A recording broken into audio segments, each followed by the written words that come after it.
Simple ആയിട്ടുള്ള ഒരു മാങ്ങാക്കറി ഉണ്ടാക്കിയാലോ? മാമ്പഴക്കാലം കഴിയാറായി. അപ്പൊ ഈ അടക്ക മാങ്ങ വെച്ചിട്ട് നമ്മൾ ഒരു മാങ്ങാക്കറി ഉണ്ടാക്കാം. അപ്പൊ ആദ്യം തന്നെ അതിന്റെ തോല് അങ്ങ് പൊളിക്കുക. തോല് പൊളിച്ച് കഴിഞ്ഞിട്ട് അത് ഒരാവശ്യത്തിന് ഒരുപാട് കിട്ടിയിട്ടുണ്ടായിരുന്നു കേട്ടോ. അപ്പോൾ അത് മൊത്തത്തിൽ ഒരു കറിയാക്കിയിട്ട് വെക്കാന്ന് വിചാരിച്ചു. എനിക്ക് ഭയങ്കര ഇഷ്ടമാണ്.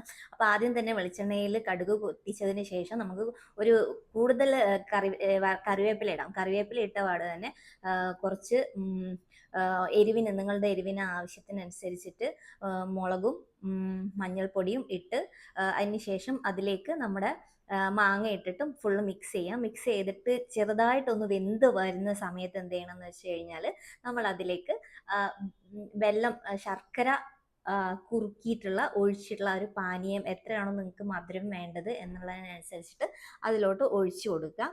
ഒഴിച്ചു കൊടുത്തതിന് ശേഷം എന്ത് ചെയ്യണം എന്ന് വെച്ച് കഴിഞ്ഞാൽ ആവശ്യത്തിന് ഇത്തിരി വെള്ളം കൂടി നമ്മൾ ഒഴിക്കുക. വെള്ളം ഒഴിച്ച് കഴിഞ്ഞ് ഒരു വിധത്തിൽ ഇത് തിളച്ച് വരുന്ന സമയത്ത് നമുക്ക് വേറെ ഒരു റെസിപ്പി കൂടി ഇടാനുണ്ട്. അതിൻ്റെ ഇടയിൽ നമുക്ക് ആവശ്യത്തിന് ഉപ്പ് ഇടാം.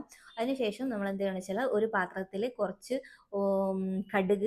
കടുകും പിന്നെ ഉലുവ, ചെറിയ ജീരകവും കടുകും കുറച്ച് ഉലുവയും ചേർത്തിട്ട് നന്നായിട്ട് മൂപ്പിച്ച് അതിന് ശേഷം എന്ത് ചെയ്യുന്നത് വെച്ച് കഴിഞ്ഞാൽ മിക്സിയിൽ അത് പൊടിച്ചെടുത്തിട്ട് അതിൻ്റെ പൊടിയും കൂടി നമ്മുടെ മാങ്ങ കറിയിലേക്ക് ഇട്ട് കൊടുത്തിട്ട് നന്നായിട്ട് ഇളക്കുക. എന്നിട്ട് അതിന് ശേഷം നന്നായിട്ട് അത് വെന്ത് വരുന്നതിന് ശേഷം നമ്മൾ അത് ഇറക്കി വെക്കുക. ഇത്രയേ ഉള്ളൂ. വളരെ സിമ്പിൾ ആയിട്ടുള്ള കറിയാണ്. അതിൻ്റെ മേലോട്ട് കുറച്ചുകൂടി നമുക്ക് കറിവേപ്പില ഇട്ട് യൂസ് ചെയ്യാവുന്നതാണ്.